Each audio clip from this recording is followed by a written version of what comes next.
Hello, everyone. Welcome.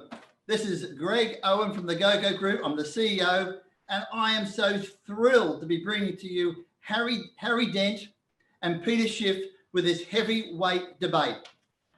Listen, these two talented men are wanted by Fox, by Sky, by CNN, but guess what? We have them today for you in a debate with some tough questions coming up a little later on. What we're going to do, gentlemen, the way the program will go is that we're going to have an opening argument by you both, and then we got some questions after that. And I'm going to ask to kick off Peter yourself. So let's hand the show over to Peter while he gives us his opening comments. Thank you, Peter. All right. Well, thank you, everybody, for attending this virtual event. And yeah, Harry and I have basically looked at the world from a similar vantage point, but we've seen opposite results. And so I'm going to state the case for an inflationary collapse of what is probably the biggest bubble the world has ever seen. The epicenter of this bubble is the United States. And the reason that the bubble emanates from America is that America is the creator of the world's reserve currency. And it's that currency, the dollar, that has enabled this bubble. And even though the bubble has been inflated from the United States, because the US dollar is the reserve currency, the rest of the world has basically, inherited this bubble in order to maintain their relationships of their currencies to the US dollar. Of course, all of this has its start in Bretton Woods. Prior to Bretton Woods, prior to the Second World War, all the nations of the world backed their paper currencies with real money, gold. And so exchange rates were very stable because everybody was tied to gold. Then after the war ended, and of course, the United States emerged as the dominant economic power at the end of the Second World War, and we had almost all of the world's monetary gold in reserves. And of course, the American manufacturing industrial economy was intact. Of course, that wasn't the case in Europe and Japan. So all of the goods, all of the manufactured goods that the world wanted to buy were made in America. And we had all the wealth. America at that time, 1945, we were the world's biggest creditor nation. Americans were so rich, and we generated such massive surpluses in trade that we were able to invest our surpluses all around the world. So we had all of the assets around the world. We were collecting all this income on our overseas investments. And of course, we had almost all the gold. And so what we were able to do was convince the world that rather than being on a gold standard, they could just adopt a US dollar standard. And at the time, the dollar was as good as gold because not only was the US dollar backed by gold, but it was redeemable on demand in gold. So it really was a warehouse receipt for gold. In fact, the dollar was gold. I mean, that was the definition of a dollar. It was a weight of gold. The Federal Reserve note was just a piece of paper that evidenced that you own gold and that it was on deposit at the Federal Reserve. But the reason that the world accepted this was that when each country was holding its own gold, it earned no interest on those gold holdings. The gold just sat there in a vault. But by holding US Federal Reserve notes, countries could then loan those Federal Reserve notes to the US Treasury and earn interest. And of course, back then, the interest rates were quite a bit higher than they are today. And so this enabled foreign central banks to really have their cake and eat it too. They had their gold to back up their currencies, but now because they can invest Federal Reserve notes in US Treasuries, they can earn interest on their gold reserves, something that they weren't doing in the past.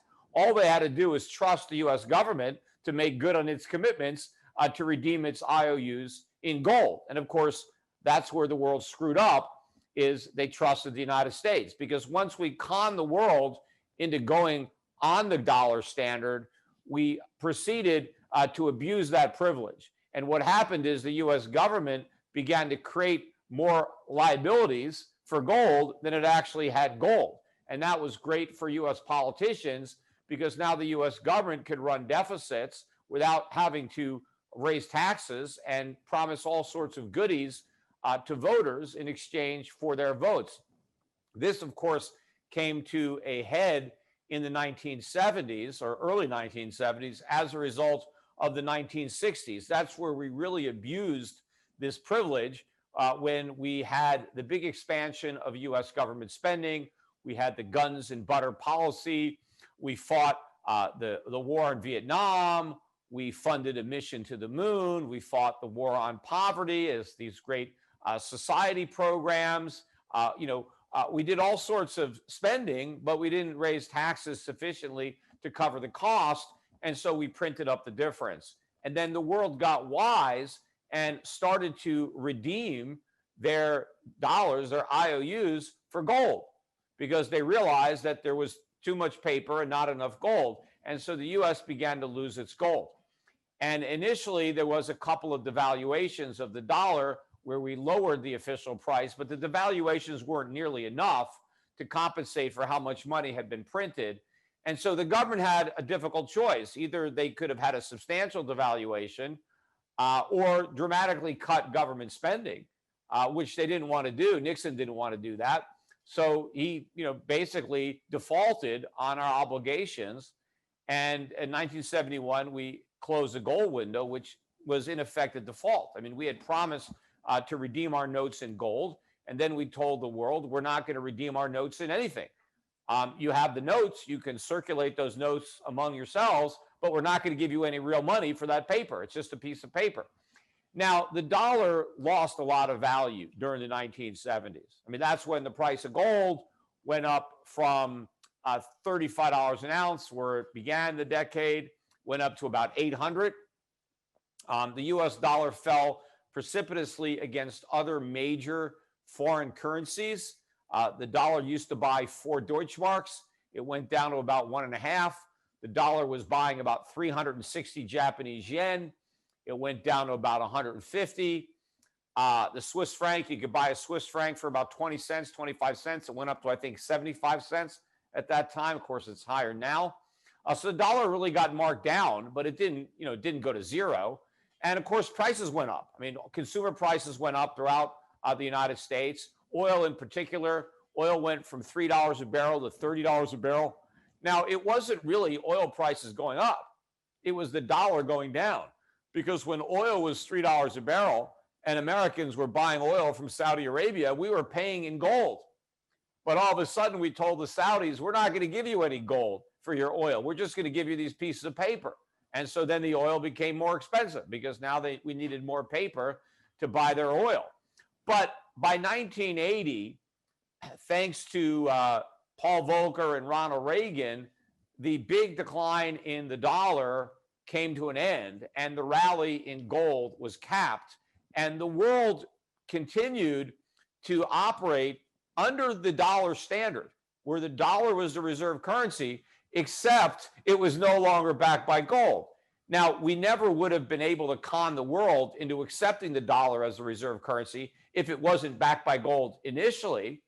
But by 1981 or then, they were willing to accept the dollar despite the fact that it was backed by nothing. And that was the beginning of the massive global economic imbalances that have produced all the bubbles that we've seen in the US economy, from the dot-com bubble to the housing bubble to the everything bubble that we have now. Americans really raised living beyond their means to an art form. I mean, our whole economy, the whole US economy, the nature of our economy changed because we no longer had to produce anything.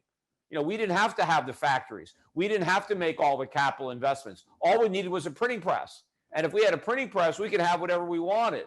And the rest of the world was content to use their scarce resources, their land, labor, and capital, to manufacture goods for Americans because they wanted our dollars. Even though they were worth nothing intrinsically, just a piece of paper, it was a reserve currency. So that was the trade. We gave the world our paper, and they gave us their stuff. Of course, Americans are on the winning end of this exchange because the paper cost us nothing to create. We print it, we generate it on a computer.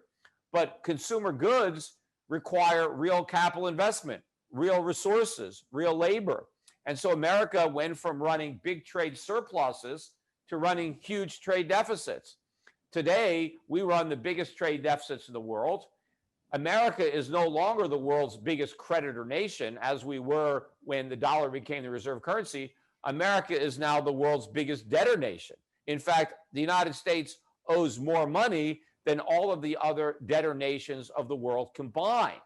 Right? Now, of course, the whole global economy is replete with malinvestments and misallocations of resources as a result of the excess consumption and profligacy of American consumers. We're out there buying all sorts of stuff, but we're not producing. We're borrowing all kinds of money, and we're not saving. And the U.S. government is now enormous. It has tremendous debts. The funded liability of the United States, the national debt, is about $27 trillion.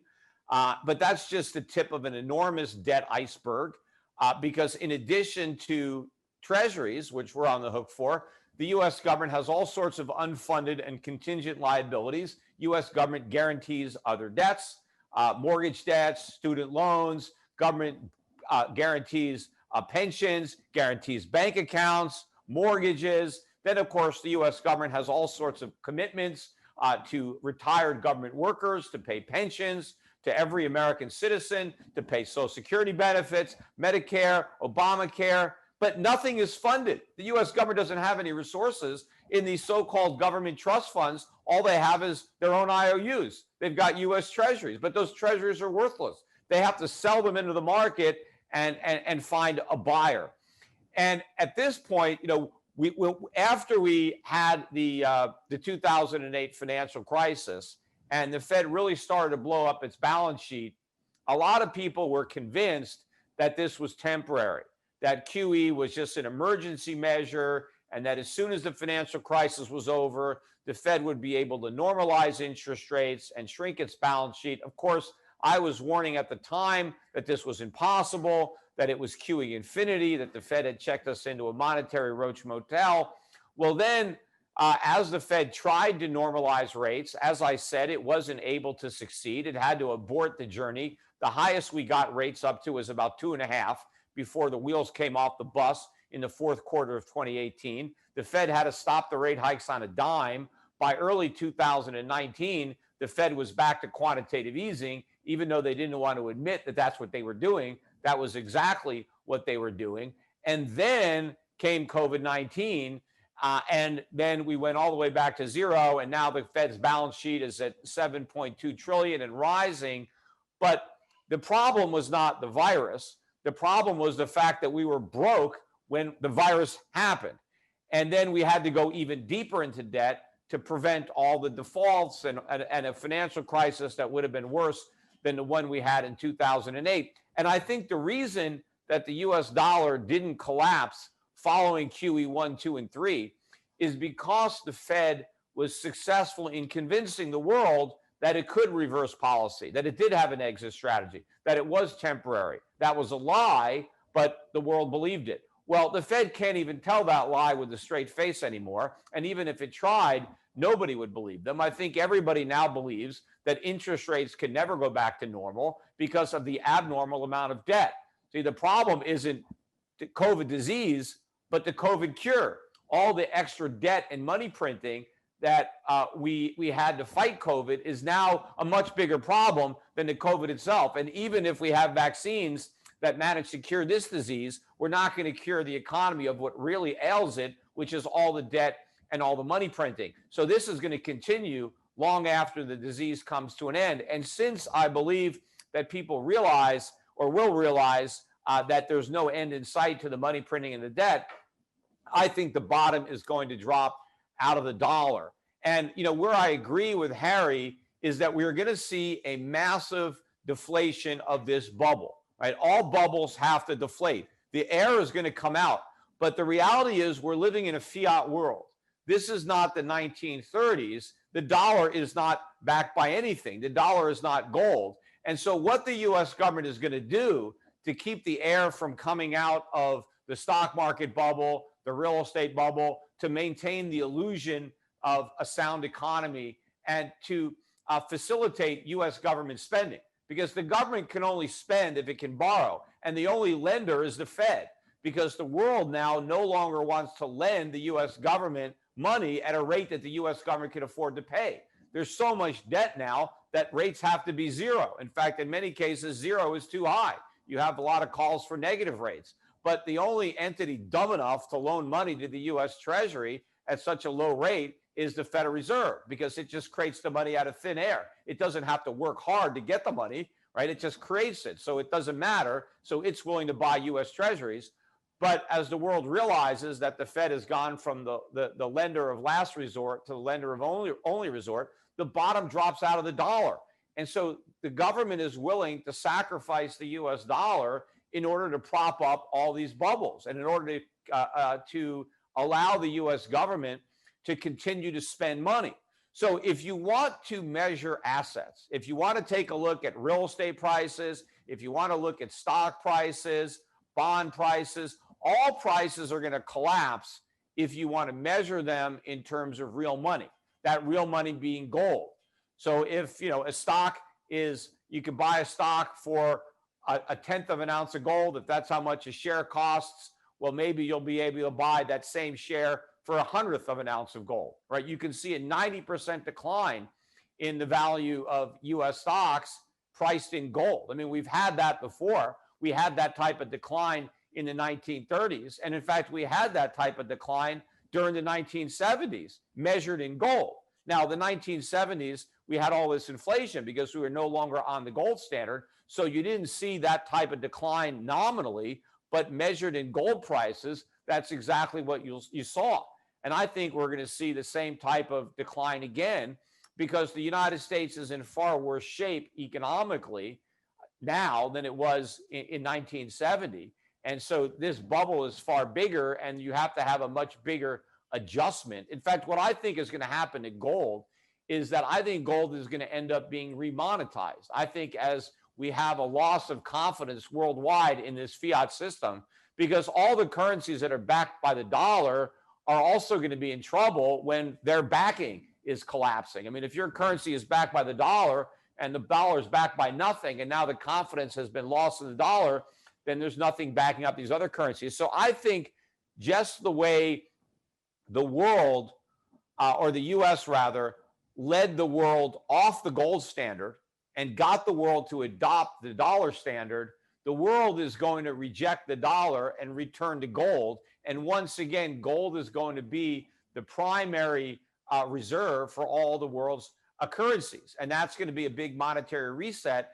And I think that the country that has the most to lose from this transition is the United States, because the United States gained the most from the dollar being the reserve currency. We got to live beyond our means, and we have an economy, a service sector economy, that can only survive so long as the dollar is the reserve currency. But once Americans now have to abide by the same rules as everybody else, once Americans have to produce if they want to consume, once they have to save if they want to borrow, it's a whole new ball game. But there are going to be changes throughout the world. I mean, this is going to have ripple effects. There's going to be winners and losers in every country.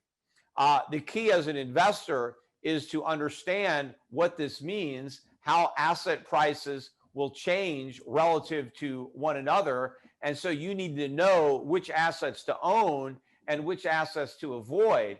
And again, if I'm right on the inflationary nature of this collapse, where it's the currencies that collapse in value, not the real assets, although the real value of those assets priced in gold is going to go down, priced in dollars or other currencies, that's not going to happen. So what you don't want to be is a creditor, because inflation wipes out creditors.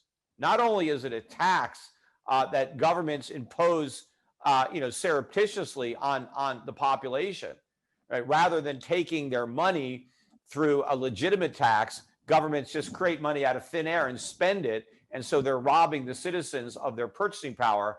But when they do that, they also wipe out debt.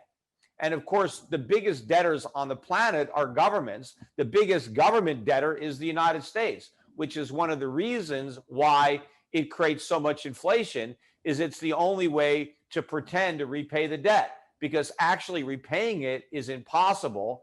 Defaulting is not politically viable. So there's only one alternative. If you can't pay your debts and you don't have the guts or the honesty to default on your debts, well, then you have your central bank inflate them away. And that's what's going to happen. But that means all the debts denominated in that currency get inflated away, no matter who's the lender and who's the borrower. So you don't want to be in paper. You don't want to be a creditor. You want to own real assets. You want to own real things, like you want to own gold, or you want to own property. You want to own shares of companies. But it's not all going to be equal. Some property is going to do much better than other property. Some stocks are going to do much better in the economic environment that's coming. So you have to understand where in the world you want to invest, which particular currencies you want to own, what sectors do you want to invest in, what stocks within those sectors, and the various commodities that you want to own. Oh, anyway, I had my timer. There's my 20 minutes. So I'll turn it over to Harry. Thanks, Peter. Thanks, Greg. I'm going to make the argument for the deflationary scenario. And I'll tell you right now, because I do study history, as anybody knows. And when you have major debt and financial asset bubbles like this, depending on how they're created and how they work out, it can be an inflationary outcome like Weimar Germany or Hungary or Yugoslavia. And third world countries do this all the time. Now, what I find real quick in these inflationary blowouts, which actually are worse in the end, is that it usually comes either because you borrow a lot of money from foreign banks and stuff, and third world countries do this more, or a first world country will do it to fight a war like Germany and Weimar back then. And then when you misinvest that money and it's worthless, well, then your currency goes down. Not only do you have to repay with penalties, but then your currency collapses, and then that exponentially makes those payments to foreigners more expensive. And that's Weimar Germany. You go to World War I, you have to borrow from foreign. You can't do that all domestically. You lose badly. And then for the first time, as the Allies put huge reparations, now you've magnified the repayments. And of course, the currency collapses when the world sees that, like Peter says, people run markets and people aren't stupid. And now that does it. And then you get hyperinflation. And you know, Hungary was destroyed by World War II, and they come out of it and they say, well, gosh, we got to rebuild everything and we got nothing. So they just funded businesses, just threw money at businesses like they're doing with COVID today. And then that money gets malinvested and they have to double down on that. That money went through the banking system, multiplied by that, bad loans, causes inflation when you have bad loans, and then you got to fight the inflation with more and you get hyperinflation. What happens in a good old fashioned deflation, now let me just, throughout, the 1800s was full of it. 1837 to 1842 was the biggest, was the westward expansion, a huge bubble in land and in stocks, but more in real estate, massive bust, particularly in real estate. And when all that real estate and all that lending defaulted and all that money disappeared from asset prices falling and loans getting, it took money out of the system and it was a deflationary crisis. That was the Great Depression before the Great Depression. And then in 29 to 32, we had a bubble in the early 1900s. And that was centered even more so globally in the US. We were the emerging country coming up like China today and East Asia. And we had a great bubble in financial assets, more in stocks in that case, and in farmland more than residential real estate, because lending wasn't easy there, and commercial stuff. And then that burst, and it was deflationary. So that's an old-fashioned debt bubbles lead to financial asset bubbles. And then both of those get way overvalued. But when they collapse, especially if it's not because of runaway deficits and people having to deal with inflation, there was no inflation, hardly any inflation coming into the 30s downturn. There's almost no inflation coming into this downturn, either 2007 or now. So it's a different scenario. Most inflationary scenarios start with high inflation from malinvestment and huge deficits and misinvesting, and then they have to create more money to make up for it and double down and double down. And that's different. What I'm going to show real quickly, and I'm going to run through some slides very quickly, and you're going to get these slides to go over them later. So don't worry if you don't get everything. I just want to show factually how this sort of things happens. Now, first of all, a lot of people have heard me before know I put the economy in a 4-season cycle. Mild inflationary spring boom, high inflation with wars and things like new generations entering the workforce at great cost in this case, and a recession when it first generation stop spending, and then disinflation, which everything, all financial assets, real estate, stocks, commodity, all of disinflation. You get a big boom. This is when technologies do the best. This is when immigration flourishes in countries that attract it.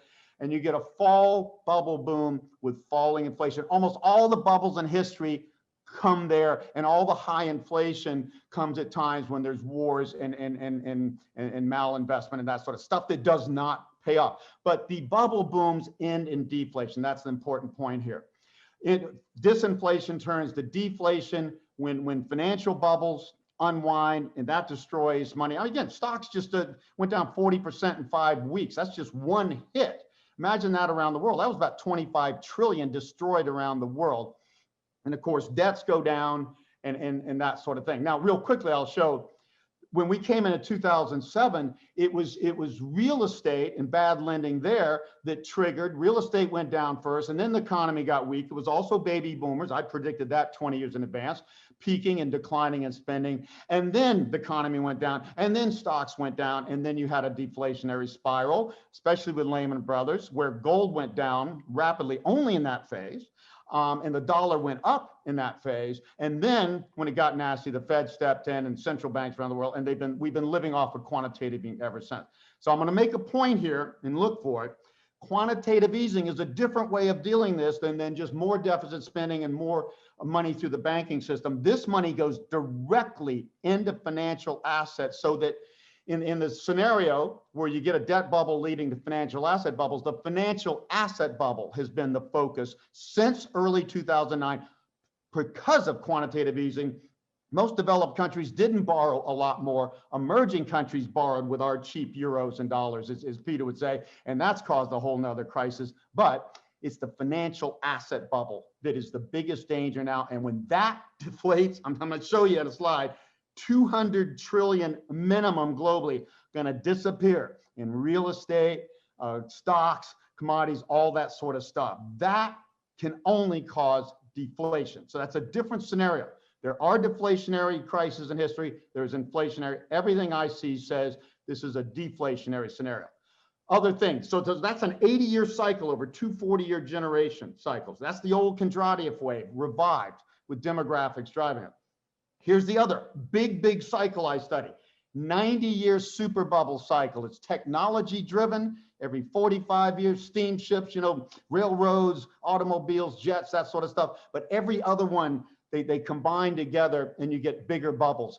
This happened, technology cycles got elevated by the Industrial Revolution ever since 1830. You see that first bubble peak, 1837, crash into 1842. Next one, 90 years later, approximately 1929 peak, crash in the late 32. The bottoms were exact. And now I've been saying for a long time, between 2019 and 20 and late 2022, we should see the next major crash and deleveraging. And these bubbles on this 90-year cycle are always deflationary. And this is shifting the 80-year downturn that started in 2008 to where the worst bubble will happen at the end, other than the worst bubble at the beginning in the early 30s on that 80-year cycle. So we got an 80-year cycle and 90-year cycle, the two most powerful playing together. Real quickly from Ray Dalio, this is private debt. It's private debt that deleverages. Government debt only grows in a crisis to support it and deal with the deficits and all this sort of stuff. And then it only gets bailed out by better economy later if they don't screw it up. And we didn't screw it up in the Great Depression. We deleveraged, we came out and became the greatest country in the world. But you'll see here real quick, the first red circle on the left, we see a peak in private debt. It deleverages into the 30s and 40s. 62% of private debt was wiped out. That's a good thing. All the unproductive debt is wiped out, leaving productive debt and freeing up resources to reinvest productive again. But look at the circle on the right, 2007 top. We go into the winter season on my 80-year cycle. Oh, we didn't deal. The debt started deleverage. We stopped it. That crash from late 2007 to early 2009 was 17 months, half the 34 months from 29 to 32. Central banks cut that in half as soon as they saw deleveraging. They didn't want deflation. They know what depressions look like, the worst scenario for politicians. So they've been printing ever since, as Peter said, and that's not the right solution. Never has been, never will be. Real quickly, Peter's been saying this. I've been saying it too. When you start printing money like this, you have to print more, just like any drug addiction or anything. It takes more and more to create less and less and to keep from coming down. And what we just did here with the Federal Reserve printing, which started in late 2008, early 2009, we printed the same amount starting with the repo crisis into COVID as we did in the entire buildup over 80 months. At 8 months, we printed the same amount. That's exponentially. That's a tenth of the time.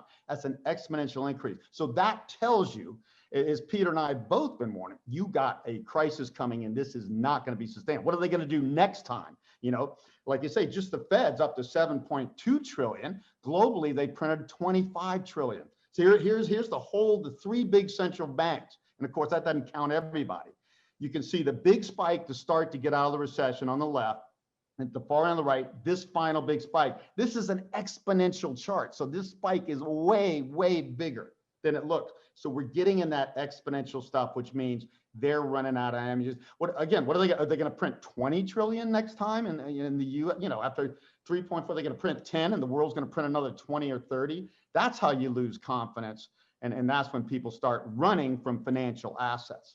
Now, real quickly, all of this has been happening. We had this, you know, all this money for this downturn, then all this money printing and money creation. And look at interest rates. The US, Eurozone, and Japan. They're just going sideways and stayed low. There's been no inflation. You got a little bit when Abe threw his 3 arrows in. That was very aggressive fiscal stimulus on top of monetary. And I'll show later. Japan's outprinted us so far, you can't even compare it. But it has not caused inflation to go up. Why? Think back to that first chart. We're in the winter season, which is already a deflationary scenario. We would have been like the 30s in deflation and deeper unemployment and collapse in the economy if it hadn't have been for printing $25 trillion, 7.2 cumulatively US alone, as Peter said. And again, another graph.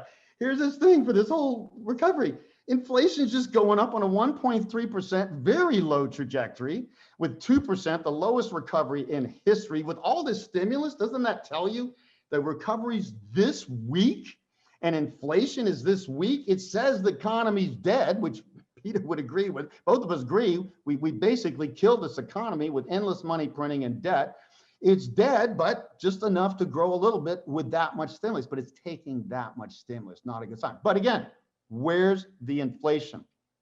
Here's the printing in the US. Here's the red line, inflation. Now look at it now. Okay, inflation peaked just before the big surge in money printing. And after that big surge, what inflation just goes right, same loan, do-de-do-de-do-de-do. And then you have the next big surge, 2012 to 2014, inflation just do-de-do, doesn't even react. And then you plateau and you think inflation would go down or go side. No, it just keeps dribbling up. And then you get the huge divergence when they finally tapered and actually sold off bonds, pretending, as Peter was saying, oh, we don't need this. I mean, you remember, I agree with Peter 100%. They said in 2008, this is going to be temporary just to get over this little crisis. No, it's not a crisis. Peter and I agree on this 100%. We've got demographic problems for a long time. We've got debt up the wazoo, and we were already a weakened economy. 2008 brought that out, and then COVID come that out. It's not, those are triggers. They are not the underlying problem, and we're not dealing, you can't deal. But even when we taper, inflation keeps going up about the same rate. And then when we explode in March, April, where's the inflation after that? Now it takes lag 6, 8, 9, 12 months, but I'm not seeing any inflation. I don't expect to, but no inflation even from these. This is not causing inflation because the money's not going into the banking system, being multiplied, which with bad loans will cause inflation and good loans will cause a good economy. Now here again, here's the US dollar in red. Here was the same printing curve. Okay, it will tend to go up more when we're flattening or printing less. But the truth is, if I look at this graph closer, which I don't have time to do tonight, the dollar's going to go up when we're printing less relatively. It's a game between us and Japan and the ECB in Europe.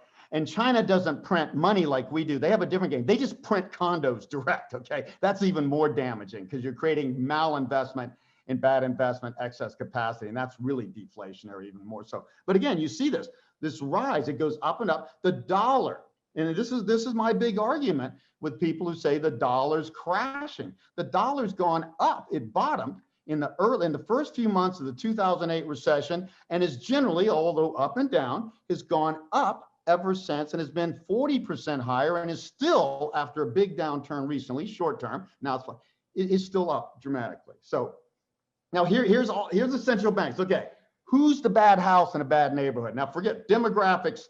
You've seen my presentation before.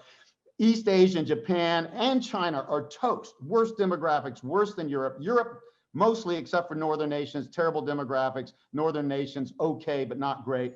US, North America, okay, but not great, okay?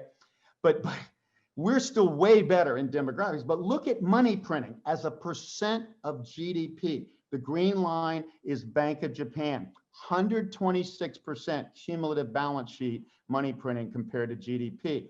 Europe, you see the blue line, up to 53%. US is only 33%, even after this explosion. So we're all doing the wrong thing. This is all the wrong solution, but we're the best house in a bad neighborhood. Demographics, and I'll show other things later in my summary. Now, here's the other thing, and this again, we're Peter and I have been looking at this trend for a long time. Any economy that expands debt way faster than GDP and capital investment, that's never going to end well, never does in history. Just a question again, inflation or deflation. We've gotten up global debt recently, I think this is about a late 2018, 255 trillion. So it's a little higher than that. It's over 300% of GDP, and it's more than that in a lot of developed countries and less in emerging. So this is off the charts. We were 160%, I think, in the US at the top of 1929, okay? So that's horrendous. Oh, but look at this chart, financial assets. This is as of late 2017, 477 trillion. That is over 500 now, if I could update it. And it's not easy to do it with the same numbers. Twice the debt. Now, normally financial assets will be higher than debt, but not twice. Again, it's been quantitative easing where they put money directly into buying financial assets from financial institutions. Doesn't matter if it goes into bonds at first, and of course, Japan buys everything. That money goes into the same pool of assets, and then all those assets go up and stocks benefit the most. But again, what I'm saying, if I look at past deflation, deleveraging scenarios like the 30s or the 1830s to 40s and stuff, these are the types of ways that stocks and real estate and bonds, bonds and real estate don't go down as much as stocks. But if I look at this, we're going to lose about 200 trillion just to get back down to reasonable, and it could be more. 200 trillion. That's 2.4 times the GDP of the world. And in the US, it's going to be 6 times GDP. This is just crazy, okay? And in the developed countries in general. Now, so what happens? What has the monetary base, the money printing done? It has it. Look at M2 money supply, GDP laden less. You wouldn't even know there was a giant money printing. Oh, until you look at the stock market and financial assets, that purple line. This money has created a financial asset bubble. Debt bubbles always feed financial asset bubbles in good times too, but this is a financial asset bubble off the charts, never before seen, global and in all asset categories. And again, here's the S&P 500, one of the most global national indices, ours, and with the 3 combined printing banks, this is the biggest correlation. It's just the stocks just follow money printing, not the economy's fine. Now, here's what I call my perfect chart. We've already been in a bubble since the early 80s, something I predicted would happen back in the 80s because of demographics and technology cycles. But this has really been the bubble of all times. If we take a trend line through the tops for the S&P 500, and then take the trend line from the extremely exponential rise, this is the greatest bubble. This makes every other bubble in history look like nothing because quantitative easing is massive and it particularly pushes up financial assets. You don't have to be increasing debt. It just goes in financial assets.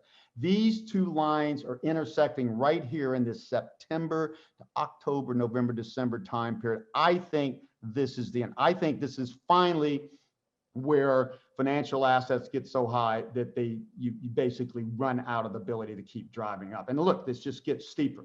And again, look at it's since the Great Recession into now. Look at all financial assets.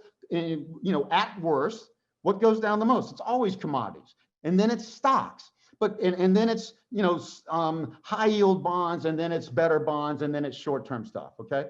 Look at gold here in yellow. Gold has been almost as volatile on the downside as stocks, actually in the middle of stocks. And gold went up between 2005 and 2011 for 6 years, about the same size as most stock bubbles, 5 to 6 years, is much or more than the great stock bubbles, 6.6 times. Gold bubbled up because gold was part of the commodity boom and bubble, and gold saw money printing and said, oh my God, there's going to be inflation. And gold's been tapering off until recently because they didn't see it. And again, 2008, basically most financial assets go down. The black line is treasury bonds in US dollars. They went up the most. And look at gold. Gold panicked in the middle of the crisis when Lehman Brothers going down, went down 33%, silver down 50%. US dollar was up 28%. So when the things really got bad, gold was not protected, but gold went up in the early stages and came back. Gold was one of the better places to be, but it's not going to be, oh, this is going to create $5,000 gold. Gold just basically more held its value while everything else went down. Treasury bonds and AAA bonds were the best. Here we see the recent short crash, okay, in 5 weeks. Look again here. The blue line is stocks. At the end, the S&P was down 34%. What was down the most? Bitcoin in this case, because it's a big bubble and it's a big crasher. It is a bubble thing, whether you like it or not. And I happen to like it long term. I don't like it as much short term, but that's what it does. But you see look at the red line at top. That's the treasury bonds. They were up 18% at best, and still at the bottom of stocks up 14% when stocks were down 34%. The big surprise was the green line. Investment grade bonds went down almost as much as junk because the COVID took normal 10, 20% declines in sales and turned them into 50 to 80% for a lot of companies. So again, different scenario. And again, look at gold. Gold went up in the early stages when it sees a crisis. When it gets nasty, it goes down, but gold came out of it second best. Gold is not a bad place to be, and it's a great diversifier. I'm not seeing gold as the safe haven and what you make money on in a downturn, but it's not the worst place to be. Long-term in this 80-year cycle, interest rates go up for 41 years, the greatest bond bear market in history, and then down. And I don't see them bottoming until the end of this crisis. I expect stocks to bottom late 2022, and bonds to the treasury bonds, the high-quality bonds, the safe haven in US dollars to be at their best. And then they'll have a 20-year bond bear market, and China's rise will take down the dollar and our bonds. But in the crisis, I still say the bonds are best. Here's the difference. If you buy a 10-year bond today, recently, and we get a deflationary crash, and it was assumptions very similar to the recent crash, only a little deeper for this downturn, the 30-year does 4 times as well as the 10-year. If you want to buy a bond for safe haven, the 30 years are going to be your best bet. Here's my chart for gold. And notice that I'm saying gold's going to go higher.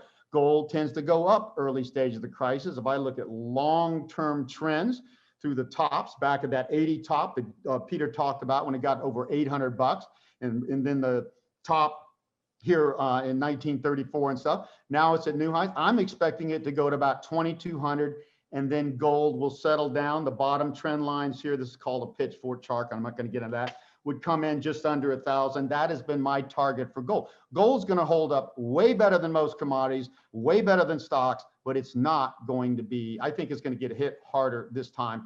Okay, thank you, Harry. Thank you, Peter. Now, what we're going to do is get straight into the questions, and I'm going to give you the first question. So here is our first question to Peter. Yeah, are you there, Peter? Yeah, before we do that, I made a couple of notes, at least, talk about inflation. Harry just inflated a 20-minute talk into 40 minutes. So, but I did make a couple of notes before we hit the questions. So let me just comment on a few points that Harry made before we take the question. Okay, take it away. So one of the points Harry made was that we had this big rally in the dollar since 2008. Well, first of all, the US dollar index was at an all-time record low in 2008. It had collapsed in the years leading up to 2008, really an unprecedented decline in the dollar. So the dollar was really at rock bottom. But if you look at where gold was in 2008, gold peaked out at 1,000 and then pulled back to about 700. Gold is at 1,900 today. So in terms of gold, the dollar has lost about half of its purchasing power since 2008. So the dollar has not gone up. The dollar has gone down. But the dollar has gone down less than other fiat currencies that have lost even more value relative to gold. So don't make the mistake of thinking that the dollar has gained value. It hasn't. It's just relatively lost less value, but that's going to change. Now, also, Harry pointed out that we haven't seen a lot of inflation since COVID and all the QE. Well, there are many reasons for that, right? One is that he's looking at the official inflation numbers, CPI. Those numbers do not really pick up the true extent that prices are rising. They were deliberately designed to understate inflation, and that's exactly what they do. So consumer prices are rising more than what the government admits. But if you think about what's happened since COVID, I mean, you had all this collapse in demand. The fact that prices didn't go down, they actually went up. It was all that inflation that prevented prices from falling. Falling prices would have helped the economy. We need prices to come down, but the government, through inflation, prevented that from happening. But the other reason that inflation didn't manifest itself in a bigger way was because of the dollar. The dollar did initially gain some strength early into COVID, and that is what kept the lid. Look at our trade deficits.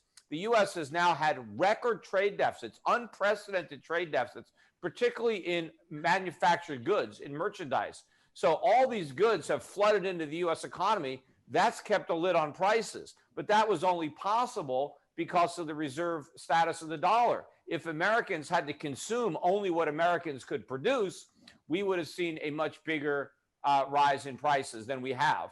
And the other point is that Harry mentioned that the stock market went down 40% very quickly as a result of COVID, which is true. But I have to point out that the stock market is at record highs right now. So that 40% decline means nothing because it's been completely eradicated. What did the Federal Reserve do to save the stock market? It printed a bunch of money. It created inflation. And it's going to continue to do that. When Harry is talking about these 80-year cycles and he's looking at what happened in the past, that was with real money. That was with sound money. We don't have a precedent in the United States with fiat currency.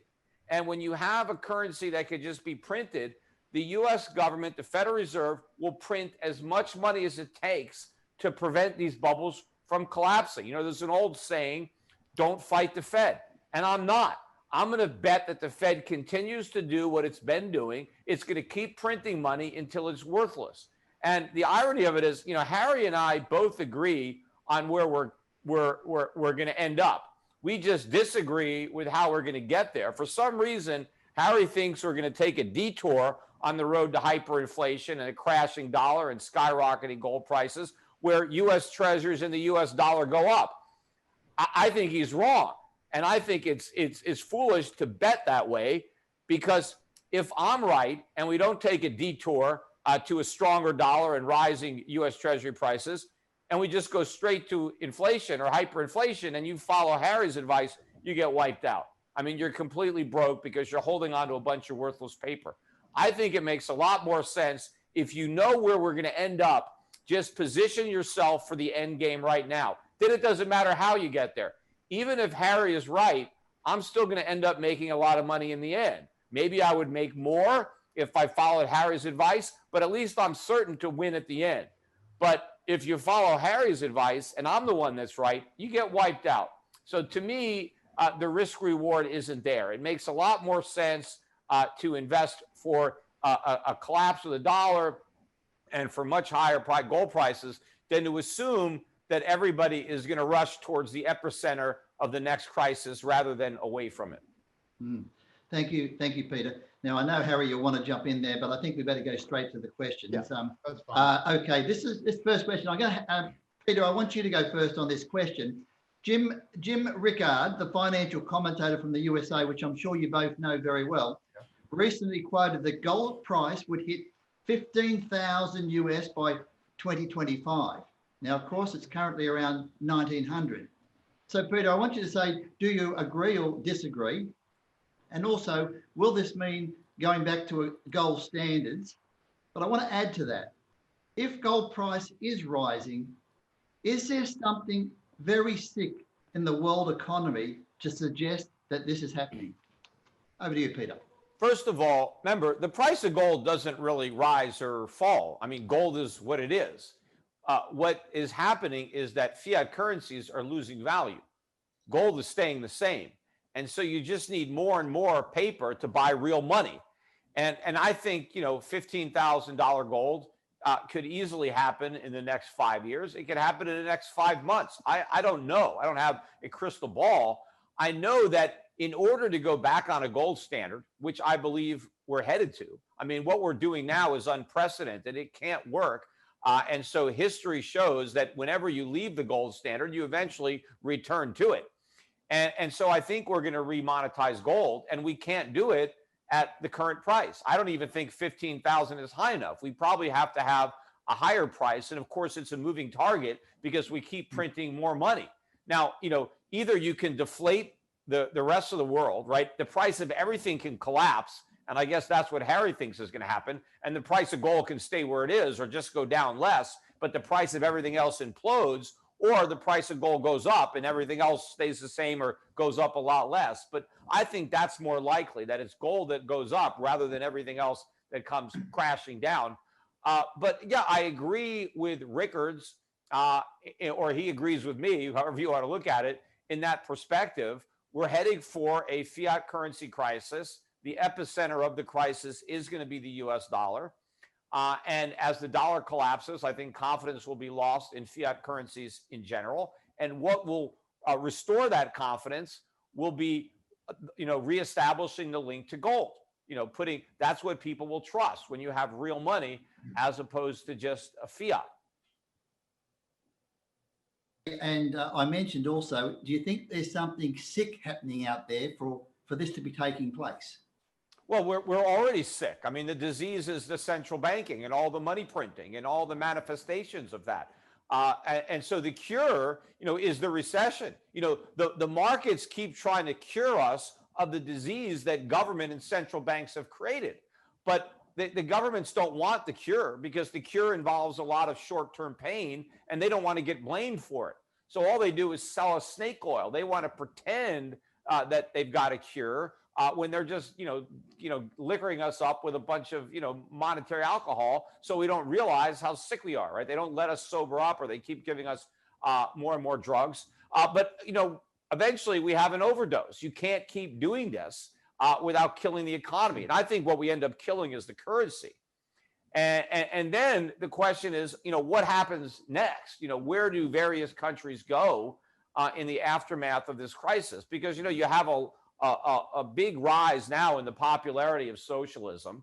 A lot of people want to blame the problems we have on capitalism when capitalism has nothing to do with these problems. These problems are created by government, central planning, central banking.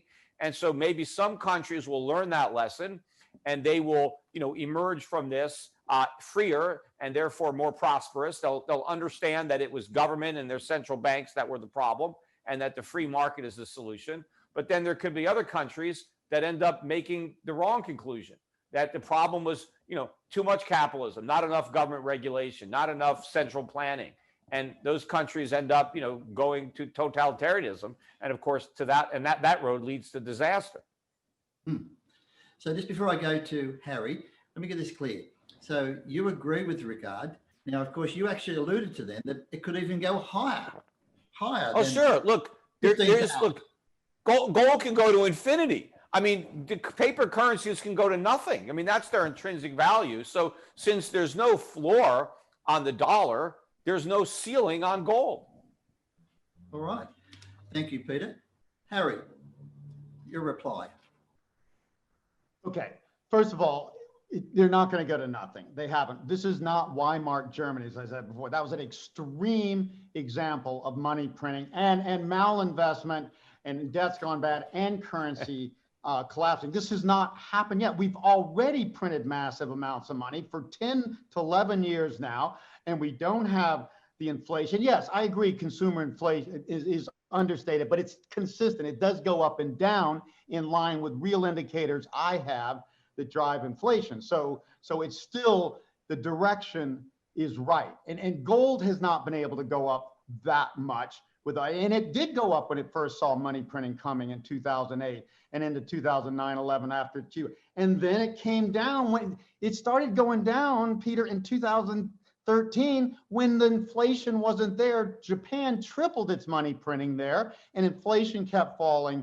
So gold even started to get, well, wait a minute. I mean, gold still does hold up better than other commodities and things. It has more intrinsic value, but it's not, I do not see any chance that gold is going to go to 25,000. But I'll tell you one thing, I am flexible and I'm looking at all angles. What I would see, what would get me to start worrying about inflation is to actually see inflation start to get up in 8 or 10%, something more. Every hyperinflation I studied started already from high inflation, from malinvestment and massive deficits, usually in third world countries or in war countries, and then got accelerated by more money printing and bad reactions. If I see inflation go up more than we've seen, then I would say, well, maybe that's a possibility. But if we don't even see inflation, I mean, we're going to get weak. You see it if they're rigging the numbers by the first, second quarter, and they're going to print a bunch of money, and you're not going to get inflation. If I see inflation, I'll start to think like you more. I don't expect to see it. Expect to see $2,000 gold either, but you did. Well, I'm predicting 2,200 now, so I'm not anti-gold. Only 10%. There's got to be a reason for it. Well, did you just start buying it then? No, I see other things better. Gold to me is only a short-term thing. I'd be buying 30-year treasury bonds here, not gold. That's the if you're a deflation guy, that's what you buy. You don't buy gold because gold is not just a monetary metal. It is an industrial and a commodity, and it's in jewelry and all types of stuff. So it is more than that. And the Indians and Chinese buy it like crazy. They're the biggest consumers of it, not central banks or investors. So it's not just a monetary metal, and it stopped being in 71. And I see, here's my problem, Peter. You got to be in a currency. I can't take a Krugerrand down to the convenience store and buy a loaf of bread. I can't take Bitcoin either, for that matter. Okay, those. I'm not saying to buy Bitcoin. I'm not saying buy Bitcoin. So I want to be in the U.S. dollar if I got to be in a currency. That's what I'm saying, and I'm willing to stand by that forecast. First of all, Harry, you don't have to be in any currency. You only need the currency that when you want to spend it. When you're saving it, you can certainly save it in gold and then convert it to whatever currency you want to spend. But at some point in the future, it's possible that a lot of merchants will want to be paid in gold. They won't want to be paid in dollars or other currencies. But also, I do own currencies. I think the dollar is not the cleanest, dirty shirt in the hamper. I think it's one of the stinkiest shirts in the hamper.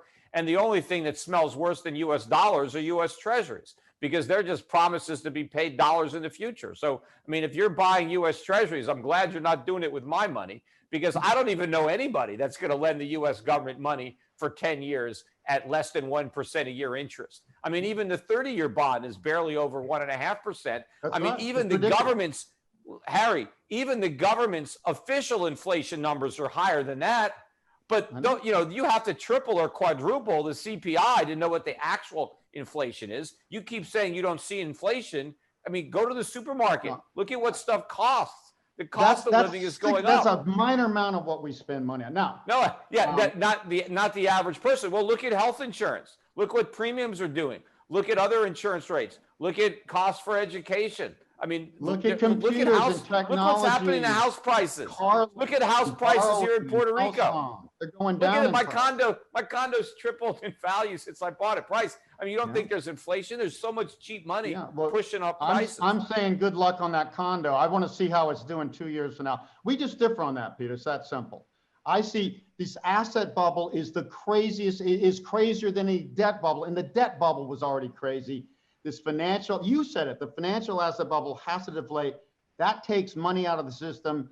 that the banks created. That's the way to defeat the central banks, is let the bubble burst, let the recession cleanse the economy, deleverage, but deleveraging always causes inflation. The Now, government, the I'm central also banks not a don't bull let on the that US happen. dollar or treasury bonds long term. They You didn't just, hear I'm not a bull. Only in the downturn. I'm a bull on Asian currencies in the future and on demographics of the country.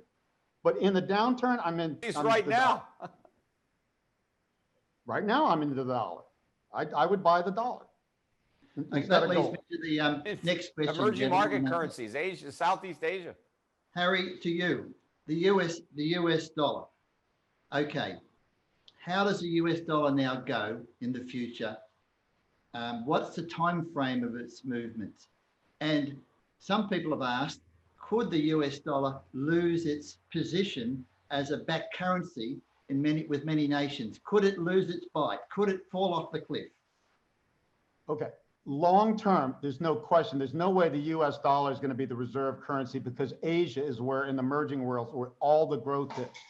So it's been the reserve currency. We've been the leading developed country. All developed countries are slowing and will slow more even in the next boom, except for a few like Australia, and you're not big enough to be. So I don't see the dollar lasting a reserve currency. It just is the best house. I said it before. We have the far less money printing compared to our economy than Japan, and a good bit less than Europe. We have less trade exposure than most of those nations. And in a downturn, everybody contracts trade and protects their own markets.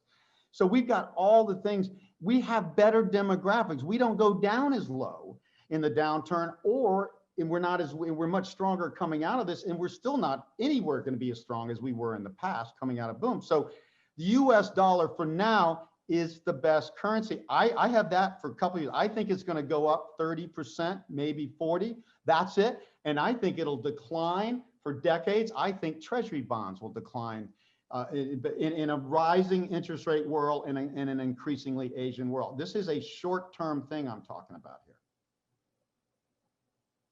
I think that's not a bet worth taking. I think the risk is far too great if you're wrong. I think the dollar already had its bounce. It had that bounce in 08 off the lows. If you look at how pathetic the dollar rally was during the COVID crisis, everybody was expecting a much bigger rise in the dollar. It barely rose, and now it's well below where it was before COVID. So the dollar is already falling. And I think the reason that the U.S. has come through other crises better was because the strength of the dollar in the past acted as a buffer that propped up our asset prices, that propped up our bond market, that kept interest rates low, that enabled over-leveraged consumers and governments to keep on borrowing. But what is going to happen with the final crisis, which is the one we're coming, is when the dollar crashes. And now we no longer have the benefit of falling interest rates and a lid on consumer prices. All of a sudden, we have a recession in America where interest rates are rising, where consumer prices are rising. This is going to be far more disastrous. And then when the Fed goes back to its old tricks of money printing, all that money printing is going to do is throw fuel on the inflationary fire. So instead of getting any kind of short-term bounce in assets, all they're going to do is put even more downward pressure on the dollar and more pressure upward on long-term interest rates and consumer prices. Okay, look, I just wanted to change gear again a little bit there. Look, I've spoken to a few people over the last 2 weeks preparing for this, and one particular commentator, he's an American commentator who I had the pleasure to speak to. He said this. He said, a leading US economist said to me, actually only yesterday, that you're both dangerous and people could lose fortunes if they listen to you both. This economist believes that the crash has already happened in the share market, and the share market will now have a 10-year boom. So, Peter, I'm going to ask you first, but you were both saying that the share market's going to crash. You're saying you're both getting into the same position in the long run. My question to you is, do you believe what this commentator is saying? And if there is a crash coming, when is it? What are the signs? What's the time frame? Well, first of all, real booms don't start from this type of valuation. If you look at the current valuation of the U.S. stock market, we are right now at record highs, right? As far as price to earnings, dividend yield at record lows, the value of U.S. stocks as a percentage of GDP, all-time record high. So you don't start long-term booms from this excess level of overvaluation. Big bull markets start when stocks are really cheap. And there's no one who can argue that stocks are cheap, right? All you could do is say, well, on a relative to bonds, they look okay, but bonds are in a bigger bubble than stocks. So that analysis fails. But where I do agree is that in nominal terms, right, if the Fed prints enough money, well, sure, the price of everything is going to go up. Look, the Zimbabwe stock market was the best performing stock market in the world as the Zimbabwe dollar was becoming confetti, because you were pricing the stocks in a worthless currency. So if we get hyperinflation, sure, stocks will go up. Who cares? It's not going to mean anything because the real value of those stocks is going to go down. When you sell the stocks and try to buy something, you're going to get less real value. When you try to take your dividends to this supermarket, you're going to get less food with those dividends because the value of the money is going down. So it doesn't matter, right? It's the real value that counts. So in real terms, stocks are going to crash. They may crash in nominal terms, but they're definitely going to crash in real terms. And the way you see it in real terms is you measure the price of stocks in an ounce of gold. And there you're going to see a crash. And I do think that U.S. stocks could go down in terms of Australian dollars, but they can still go up in terms of U.S. dollars because of the decline in the U.S. dollar relative to the Australian dollar. Harry? Yeah, I have a hard time measuring things in something like gold that now goes up and down as much almost as stocks or anything else other than Bitcoin, because it was $250 in the boom coming in 2007, then it went up to 2,000, then it went down to 1,000, now it's back up to 2,000. So I'm pricing that in that volatile commodity. The US dollar hasn't gone up and down anywhere near that much. It's more stable. And Peter actually said something correct earlier. The dollar crashed from 1985 from 160 on the dollar index down to 71. It crashed more than half. And it's been coming, it was overvalued in 85 from a long boom and undervalued. And yet we still had a boom. We still had falling inflation. Things were not Ari. You can estimate what currencies do. They do move long term, and the euros moved. I've been in Europe with $1.60, and I've been in Australia 43 cents to $1.08 just in the last decade. I don't look to currencies. I look to demographics, urbanization, economics, relative inflation and growth. And if that's working and something weird's not happening, I do 100% object to endless money printing. It's like drinking more to cure a habit or taking more heroin to keep from going out. It's idiocy. You never solve a problem. You solve a problem by if you've overborrowed, overspent, malinvested, you got to wring out that investment. It is painful. That's why politicians don't want to do it.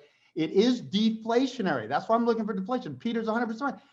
Every financial asset is at its highs, okay? Bonds are at their highs. Real estate, second bubble. Stocks, fourth bubble, at their highs, even though it crashed.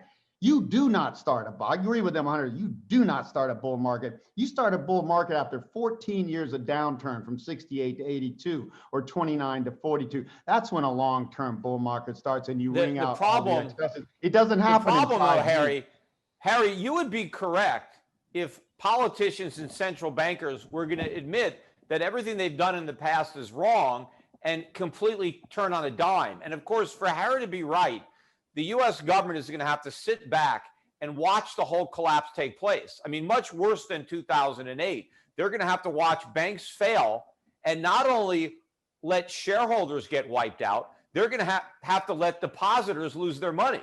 They're going to have to let people who have bank accounts lose their money because they're going to have to say, hey, the bank just failed. And, the Fed's not printing money anymore. So you've lost your bank deposits. And in fact, they're going to have to let interest rates go up. And then the U.S. government's going to have to default on U.S. treasuries. The U.S. government's going to have to tell our creditors, hey, you loaned us money, but we can't pay you back. And in fact, if Harry's right, the U.S. government's going to have to give the bad news to all the people who are expecting Social Security checks and tell them, you know what?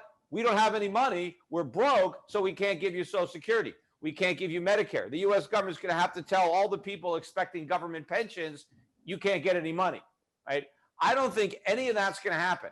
I just think the politicians are not going to let the banks fail. They're not going to let the pension funds fail. They're not going to let the market collapse. They're not going to let everybody default. They're not going to let all these voters lose money. They are going to print up all the money they have to print to make sure that this doesn't happen. And they've already said this. I mean, that was one of the Ben Bernanke quotes. We have a great invention, the printing press, and we can print unlimited amounts of money. We will never allow deflation to happen. And take them at their word. They will not. They will destroy the dollar before they let that happen because they don't know it's going to get destroyed. They'll just hope it goes down 50%, 80%, because that's better than having to deal with reality. Because inflation always enables them to kick the can down the road a little bit further. And they can only see as far as the next election. That's all they care about. They want to get past the next election because maybe it'll be the other guy's problem. Nobody wants the crash to happen on their watch. So that's not, they're just going to keep printing. And the only thing that's going to stop it is a crash of the dollar. That's what's going to put an end to it. And that's why I don't own dollars. That's why I own gold. That's why I've got all these foreign assets, foreign stocks, real stuff, because the only way this can end is with a monetary crisis, with a dollar and sovereign debt crisis in the United States. The very asset that you want to hide out in, that is the riskiest asset of them all. That's the worst place to be. Harry, did you want to make one last comment there? Yeah, you guys can still hear me? Yeah. Yeah, here's the problem, Peter, and this reminds me of my favorite little story. I was in Dubai in late 2007, lecturing to a big audience back then, big conference. And Dubai was the biggest real estate bubble then, just like Japan was in '89 before all these other bubbles. And I said, this is a bubble and it's gonna burst. And they said, Harry, and same thing Australians telling, you don't understand Dubai real estate. The government props it up. The government will buy, the government buys it and the government will buy it. But they will not let it go down. Now see, here's the problem with the argument. You can prop up failing companies and debts. You just refund the money and you keep putting in.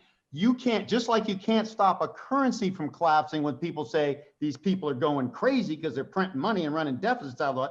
The currency will collapse because investors exit. Well, this financial asset bubble, which I show, that's why I put out the facts, 500 trillion versus 250 trillion in debt. That's where they can't control it. They created this monster, like the Dubai government created that real estate bubble. And then when people say, well, they won't let it crash, they couldn't stop it when investors lost faith in it. Dubai real estate, and this is big, dropped 50% in 1 year after that talk. 1 year from there, and real estate 50% drop is like stocks going down 80%. And everybody said the government will stop it. No, the government created if you create a monster, then that monster bites your own ass.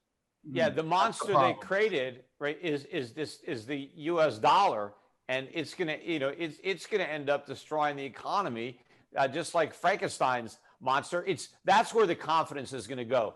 Confidence in the dollar is going to be lost worldwide. Where's it going to go? The only thing that gives the dollar value is confidence. That's it. There's nothing substantial or real behind it. It's just faith. People have to believe that the dollar is going to be worth something in the future. And the minute they start to realize that it's going to be worth less in the future than it is in the present, no one is going to want to hold it in the present because no one's going to want to ride it down to the future. And then all of a sudden you have a mass exit of dollars and the bottom drops out and the whole thing implodes. That's where we're headed. If I see that starting to happen, the dollar starts eroding more than a little bit, which it hadn't in the past, or if inflation starts to go up instead of 2-3%, 10, 8, 12, then I see, okay, that trend's rolling and I could start to believe it. I don't see that happening and I don't expect it to happen. Where can they go? The US dollar, again, I've got so many charts on this, I could be an hour, is the best house between Europe, China print condos, and the East Asia. We're the best in the developed US world. dollar, No, despite our terrible money management. No, the US is only the best house so long as people are loaning us money and buying our currency. We don't need to, but we don't borrow money overseas like Zimbabwe does or other countries. We don't borrow that much. Sure we do. The world has to hold our currency and hold our bonds. They're doing it less now than they were in the past, but they haven't exited. But that's where we're headed. I mean, right now, So I think we're at the end of our rope here. I don't think the Chinese are going to keep financing our economy. I don't think the Russians, the Saudis, the world is going to keep lending us money. I think it's more and more relying on the Fed and its money printing. And just like, the dollar hit a record low in 2008, it would have crashed, but it actually got saved by the financial crisis, and that gave us a reprieve. But I think the next time the dollar starts to fall, it's not going to stop.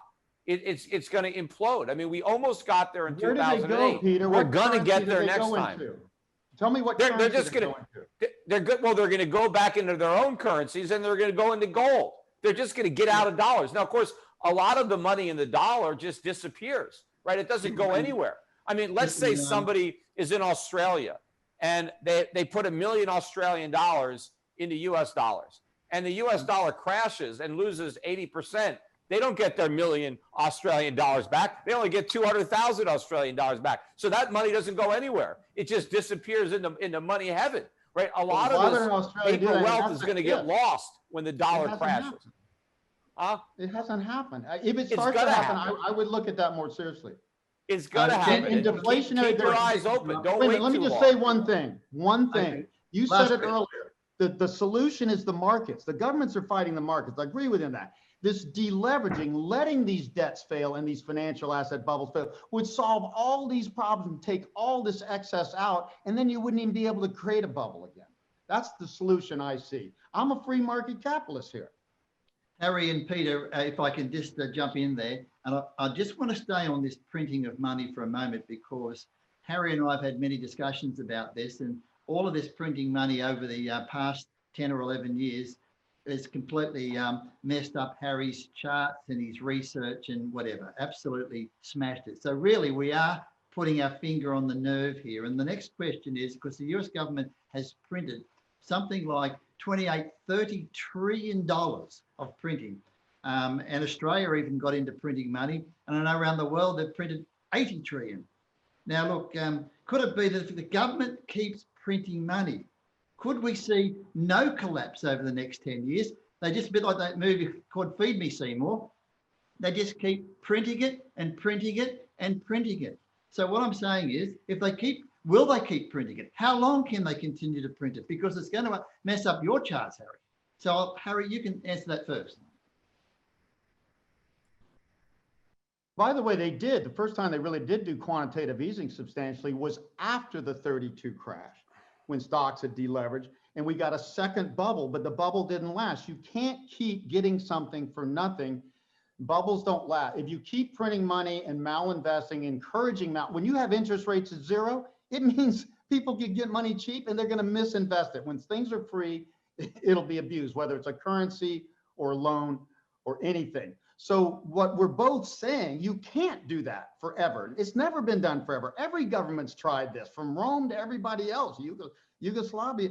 You either end up in a deflationary spiral that takes out the excesses that way and all the bad debts and bad investments and bad companies and bad loans, or you get an inflationary spiral that actually does it. What Peter says happened, that is the more painful way in the end, because a hyperinflation, you can't even calculate your money to spend 10 minutes from now. How can you even have an economy? You see Venezuela right now. People don't even know how to buy stuff. And so that really, deflation to me, if it's not done excessively, makes an economy healthier because it gets rid of bad loans and debt and ridiculous. Peter and I agree, these financial asset bubbles and the debt is ridiculous, not sustainable, but you can also get it from hyperinflation. So that is a real scenario. I just don't see any signs of it. And when I do, I'll worry about it. I don't see it. Yeah. I've tried. I've expected more.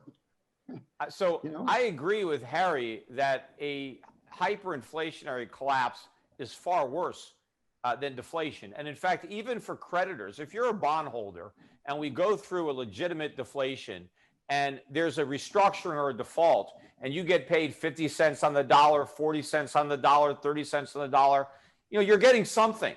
But if inflation wipes out the value of the money, you may get all your money back, but none of your purchasing power back. So creditors do worse under inflation than under default. But the politics of default or so much worse in the short run, because that means you have to admit you did something wrong and you have to actually change your policy, and you got to be the bearer of bad news and deal with the consequences.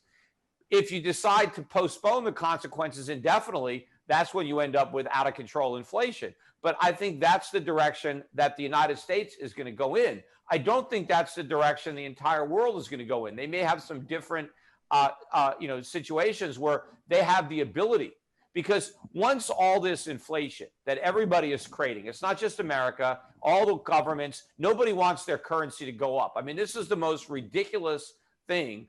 But the reason that Australia wants to print money and lower interest rates is because they don't want the Australian dollar to go up. I mean, that's absurd. What's wrong with a strengthening currency? That means that your cost of living goes down. That means your standard of living goes up. But all these central bankers are competing with the US to have the weakest currency. So everybody's printing money. But when all this inflation starts showing up in a bigger way at the supermarket, not the stock market, when the inflation moves from financial assets to consumer goods, that's when the public outrage is gonna develop, and you're gonna have people protesting the rising cost of living. And a lot of governments are going to do something about that. They're going to let interest rates go up. They're going to raise rates. They're going to let the currency strengthen because they can. But countries like America that are so massively in debt, our politicians will never do that, right? We can't fight inflation like we did under Paul Volcker in 1980. We had to let interest rates go up to 20% to finally put that inflation genie back in the bottle, to stop the price of gold from going up. It took 20% interest rates. America has much more debt now than it did in 1980. So the rate of interest that would be required to prevent hyperinflation would be much higher than 20%. But the whole economy started to implode when rates got to 2%. So America does not have the ability to do anything to save the dollar. So I don't expect it to happen. That's why I think that hyperinflation is a real risk in the United States. I think the risk is significantly lower in other countries, but they will experience elevated inflation that they will be forced to fight. It's just that the U.S. will not fight inflation. We will just surrender to it. Now, look, I've got another question. I know, Harry, you'd like a right of reply, but I want to get through a few questions here. Warren Buffett's dumping banking shares. I can understand him dumping airlines and cruise ships, dumping banking shares. He's buying gold and silver. And of course, he's just dived into the pharmaceutical shares. Why is he dumping banking shares? Harry. Okay. What saves you kills you. Okay. If you get something for nothing, it kicks you on the other side. It was the banks that had to be bailed out in 2008, 2009 the most. The central banks hope by making reserves to them, they would lend money and get the economy going, but people didn't need to borrow because consumers and businesses were already over in debt. So the banks got a free road and expanded again. And now guess what's killing them? Zero interest rates. Hey, if you're a gas station and oil goes from $80 a barrel down to 20, aren't you going to make less margin on that? Well, when loans are so cheap and spreads are so cheap and a zero economy, like Peter said, what's the difference between a 10-year treasury and a 30-year treasury bond? It's like 60, 70, 80 basis points. That's ridiculous. So it hurts banks. And banks have been the weakest sector in this rebound. That's why Warren Buffett is selling them. He'd rather buy consumer goods or something else, even if he thought we're going to recover from this. But also, it's the same thing.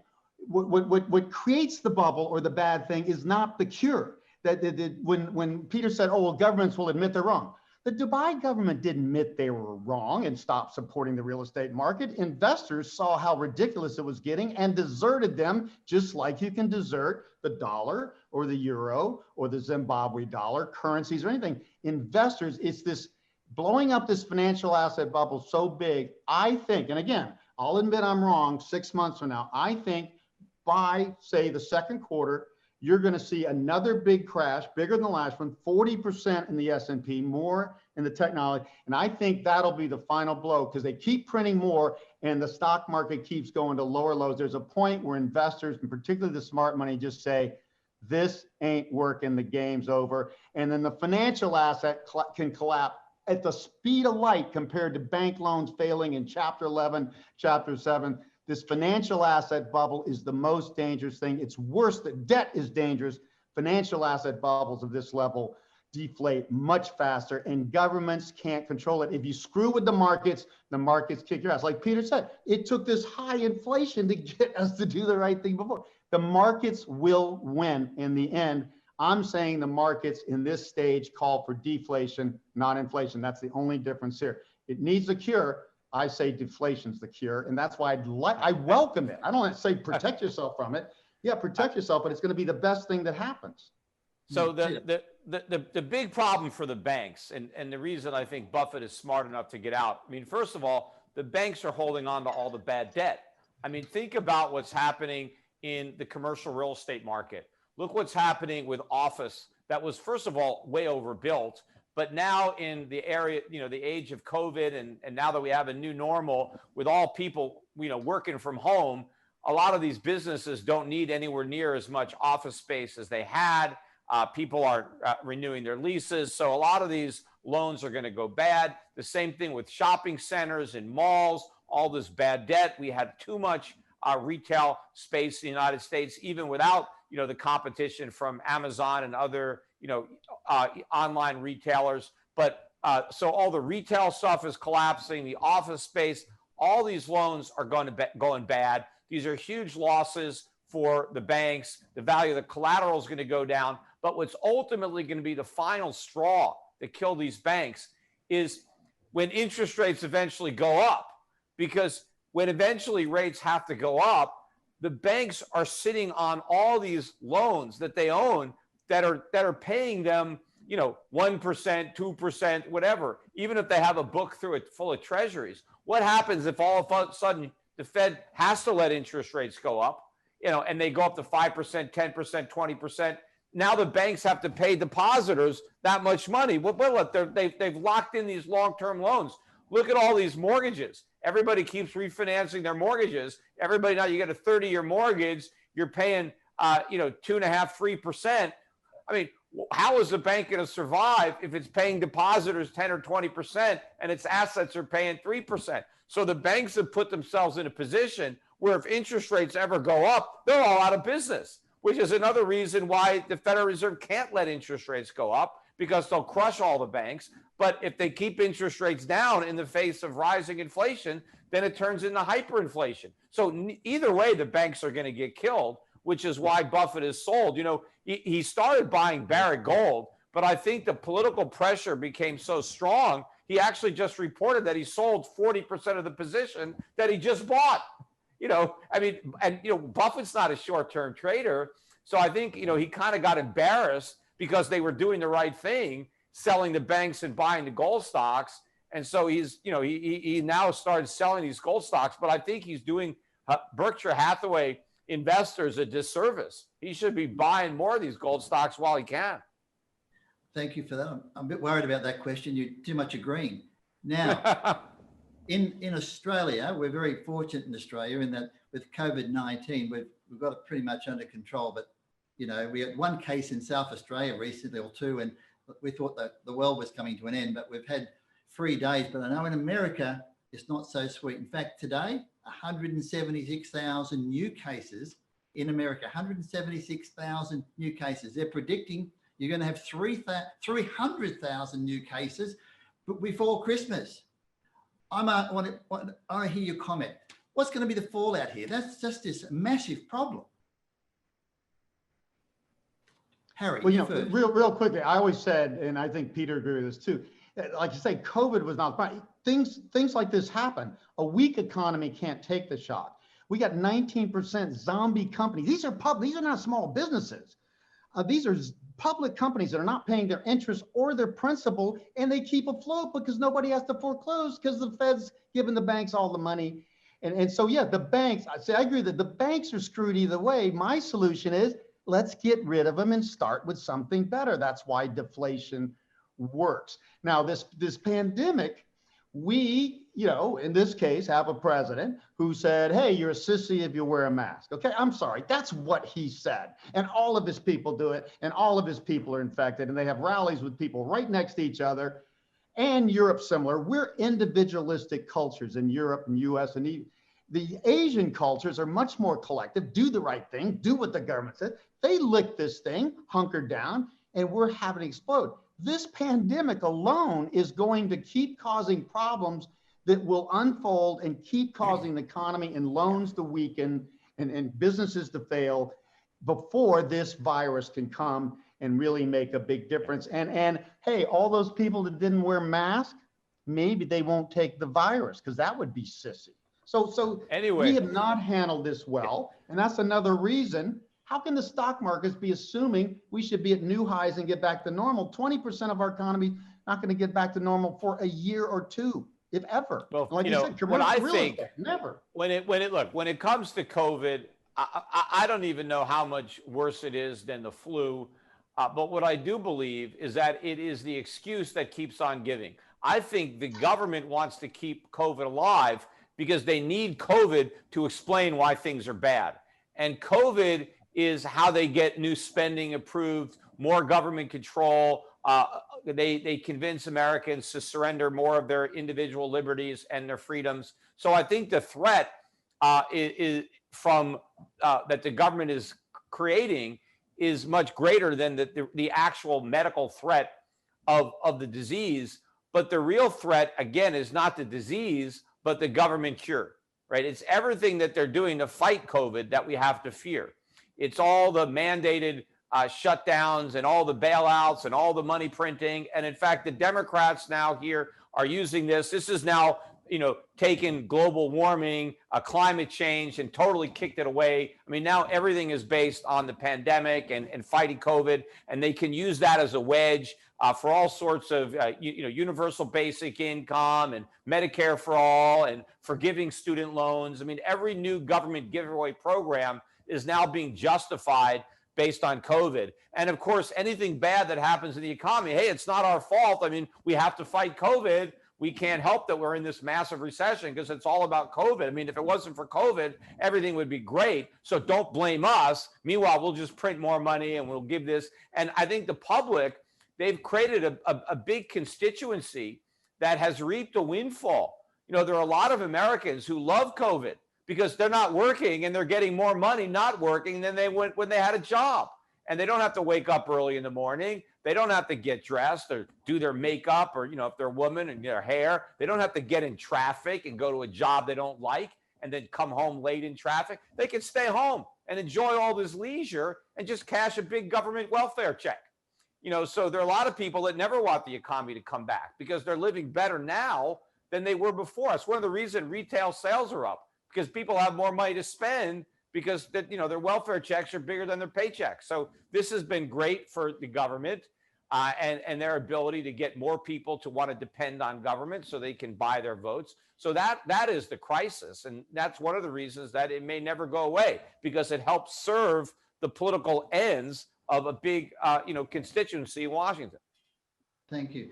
Now, just a last question, gentlemen. And of course, we've just had the elections of all elections in your country, and everybody around the world has been watching television. I've been watching your election, and it's had me mesmerized.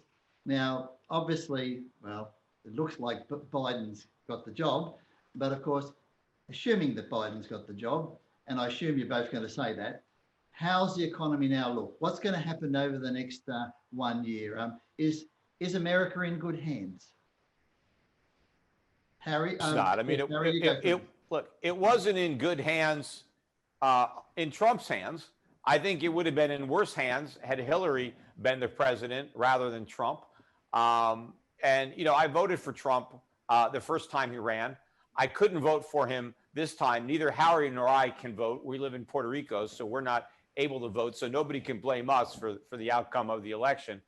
But I do think that the economy will fare worse under Biden than might have been the case under Trump. I think that, we were heading off a cliff either way.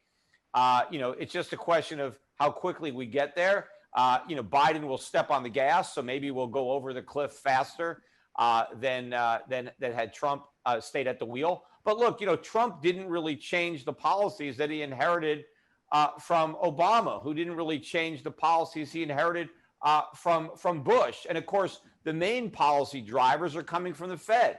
And Ben Bernanke just continued and expanded the failed policies of Greenspan, and then Yellen expanded and continued the failed policies of Bernanke, and now Powell is doing the same thing. So it's the central bank that's really driving the bus off that cliff.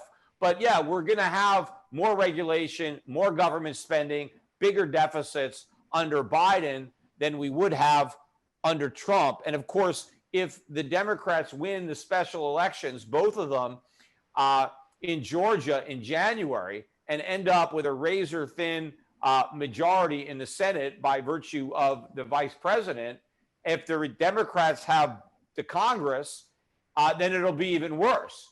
I mean, to the extent that the Republicans hold the Senate, which looks likely, some Republicans will find religion and push back a little bit against government deficit spending, but not significantly. We're still going to get it, just not quite as much as if, the Democrats didn't have to negotiate at all. But we're definitely in worse shape, and that's just going to put even more downward pressure on the dollar, even more reason not to invest in the U.S., even more reason not to own dollars or U.S. treasuries and buy gold and keep your money in foreign assets. Harry? Am I on? You are. Okay.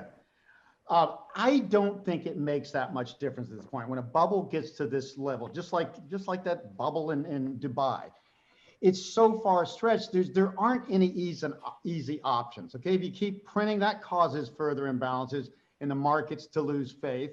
And again, I just think that these zombie companies came since the GFC. We should have gotten rid of zombie companies.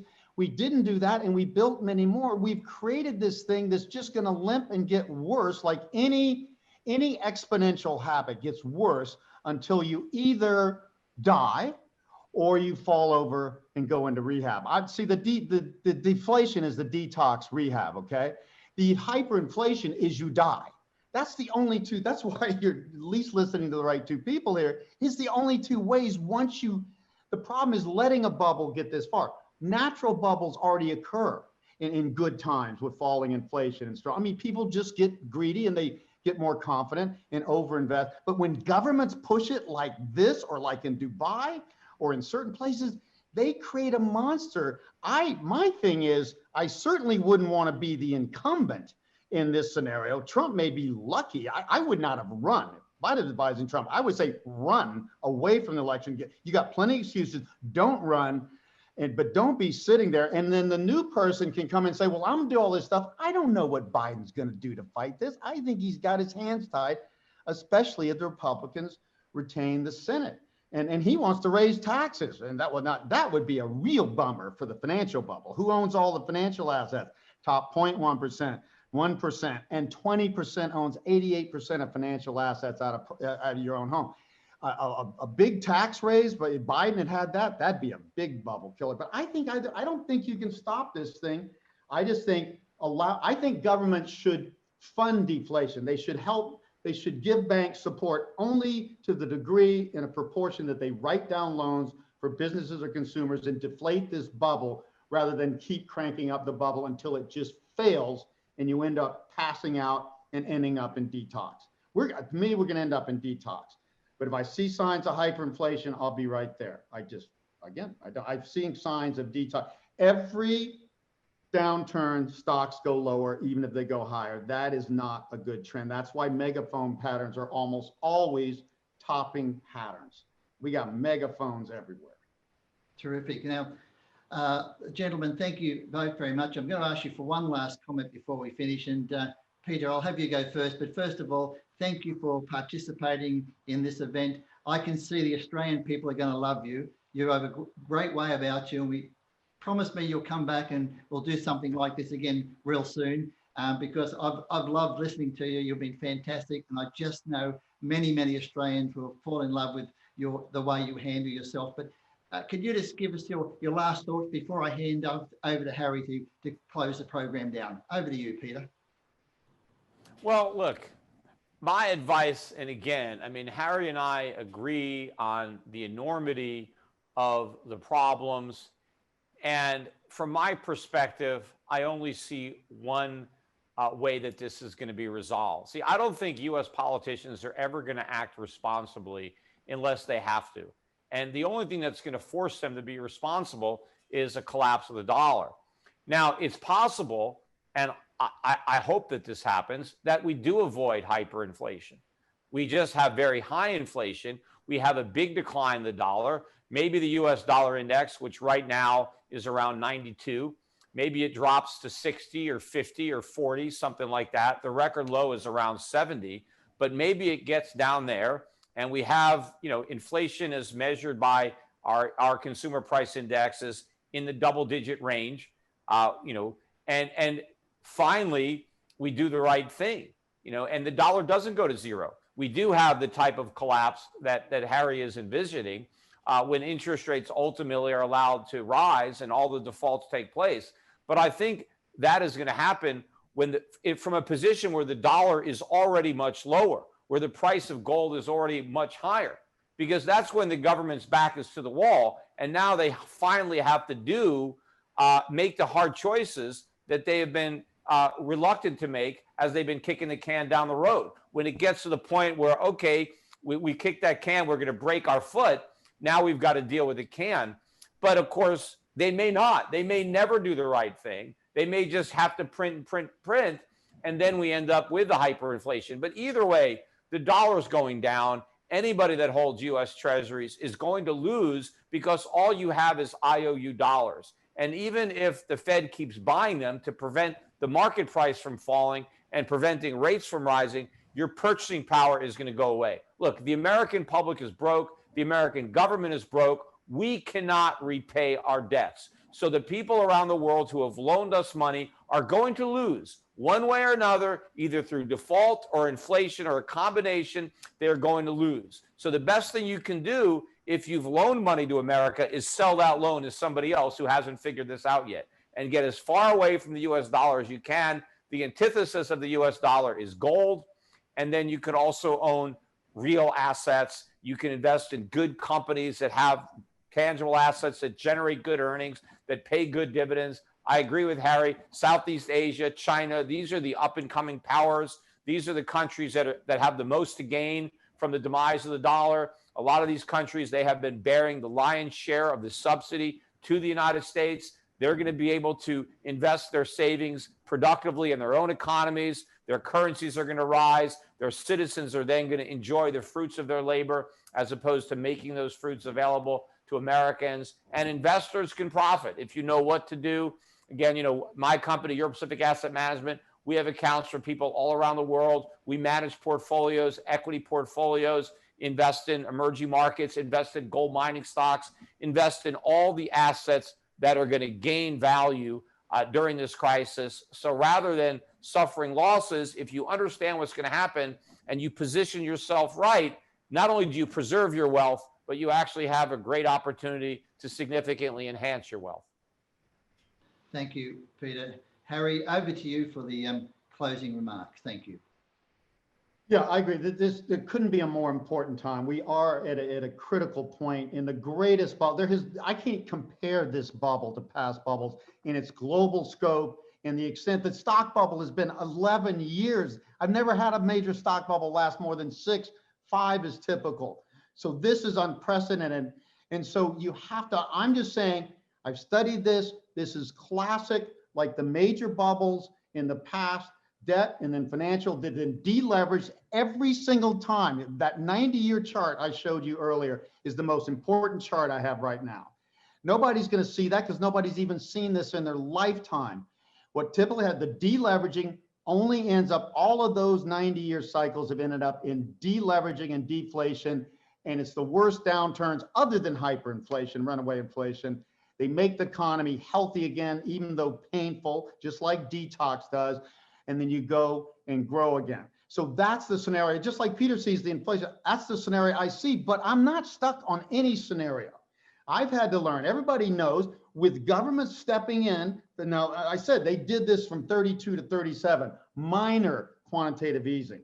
This is off the charts of anything in history. And I, of course, have been warning this bubble would burst years before it did in real estate and stocks, and have to change those forecasts. And when Trump got elected in late 2016, I was predicting he was more likely to win than not. When the polls, just like today, said no chance, I became full out bullish. I've been bullish since, because you can't argue with tax cuts is better than quantitative easing. Direct impact on corporate profits and things like stocks and real estate and stuff like that. So you have to adjust too. So like I'm saying, I expect, on my newsletter, I always have two scenarios in the short term, one long term, and even willing to change that. I expect another crash pretty soon, because I think this one's gone as far, even because of the massive money printing, and not much happened despite that, and the pandemic getting worse, and these zombie companies growing. Small businesses, I just showed a chart the other day, on their ass, not rebounding at all like the bigger companies. I think we go into a downturn no matter who president, what Congress does, what money printing, and that loses confidence. And that will happen, if I'm right, in the next 3, 4, 5 months. If that does not happen because XYZ or this policy, then I'll have to shift my policy again. But my long term has not been the same thing. Money bubbles up and then it deflates, deflation. I'm still seeing every sign of that. They're just putting it off as long as they can. But like past bubbles, no government decides to end a bubble, very rare. The bubbles end them. They create the bubbles and the bubbles become a bigger monster. $500 trillion in financial assets says, go ahead. I'm feeling lucky punk. That's what I say. These central banks, these guys never had sex or run a business, most of them, okay? They could lose credibility fast. Academically, great. They've done something, they call it an experiment. It is an experiment. History says it will not work out, and history says to me it's going to be deflationary. But as I said earlier, if I see signs that inflation is doing more than creeping, then I'm going to have my antenna up. If I see, certain things I see, I keep myself saying, my God, this much money printing, there's got to be at least 3 or 4% inflation. We can't get over 2% inflation, no matter what we do. Japan has printed 4 times as much as we are. They've been in a coma, zero inflation growth, which, by the way, proves long-term the policies don't work. If you need proof, Japan. So I see the deflationary scenario, but I am willing to switch my strategies if I see otherwise. It may or may not switch my long-term view, but it certainly will always switch my short-term view. I always have 2 scenarios. Right now, I say within 3 to 4 months, we see a lower low in stocks, and that's when people start to say, okay, that's 4 in a row now. After print, blah, blah, blah, fiscal stimulus, everything, we keep going lower. There's something wrong here in Denmark. At least know we're in a major crisis. What the message is, whether you lean more towards Peter or more towards me, there's one thing that's 100% sure here. We're going to see more volatility in markets and investments, not less. We've seen it ever since the first tech bubble peaked in 2000. We've seen bigger crashes every time. There was 34% and then 54 in the GFC. And then I think we're going to see 80% plus. So there's going to be more volatility. And I've been telling people for a long time, other than some kind of safer investments and some kind of leaning one direction, the best way to make money in a volatile market is to find traders and trading systems who know how to make money, whether the markets go up or down. And of course, we're seeing both. And we've had somebody that we used to promote in the US that did that. Sean is that guy. Sean has a system for finding things that are going to go just for 2 or 3 months at a time, whatever, it's 6 months. That's what you need in this sort of thing. If we go more deflationary, well, that's going to favor this. But then if there's a big, and we go more inflationary, it's going to favor that. People like Sean don't live in the long term. They constantly calibrate risk and use options. People say, oh, options are so risky. But no, Paul Tudor Jones says, what I do is not risky, because he knows what he's doing. He's always playing risk and hedging himself. And he uses options and leverage, but he knows what he's doing. So what Sean does is finds ways to give you simple trading strategy. You're not day trading every day. You find pockets of opportunity. You get in there. When you win, you run when you win, and when something goes wrong, you cut your losses. That's the discipline. It takes a system. And I'm going to tell you right now, if you got a son or daughter or a friend or something, and they're going to E-Trade or Ameritrade or whatever you have in Australia for online brokerage and stuff, and thinking they're going to outsmart the smart money in this market, they don't have a chance, period, unless they're just unbelievably gifted. Okay. So I say, just like I said, put some of your core money in this fund. We're going to play shifts. Sean, take a certain amount of money that you can afford to have higher risk and returns and follow a system like Sean. It's that simple. And again, you can, and number two advice, if you get on a system like Sean's, which I think a lot of people should consider, follow the system. What people do, the biggest mistake is they second guess it. The best traders are right 2 out of 3 times. You're a hero. And then again, losses less, let the winners run longer. So you have to follow the system even when it loses short term. But again, Sean, we've been promoting him. He's been the most popular speaker on our tours in Australia. We'll introduce you, and I ask people to sit through this presentation. You will at least learn a lot.